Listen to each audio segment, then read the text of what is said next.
பத்மாவி 100 நாட்கள் 100 டிப்ஸு. அதில் இன்றைக்கு 97வது டிப்ஸ் என்னவென்றால், ஃபஸ்ட்டு பூண்டு சாதம் செய்வதற்கு சாதத்தை வடித்து வச்சுக்கோங்க, இல்லைன்னா குக்கரில் சமைச்சு எடுத்து வச்சுக்கோங்க.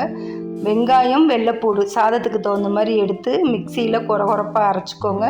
பட்டை, கிராம்பு, ஏலக்காய், சோம்பு, கடுகு, ஜீரகம், அதுக்கப்புறம் குழம்புக்கு போடுற கடலப்பருப்பு, இது எல்லாமே எண்ணெய் அல்லது நெய்யில் நல்லா வதக்கிக்கோங்க. தக்காளி பழத்தை பச்சையாகவே நம்ம நறுக்கி தோலை நீக்கிடுங்க. இந்த மாதிரி தோலை நீக்கிட்டு இது எல்லாமே நல்லா வதங்கி வரும்போது உப்பு, ஜீரகம் போட்டுக்கோங்க. உரப்புக்கு ஏற்ற மாதிரி பச்சை மிளகா போட்டுக்கோங்க.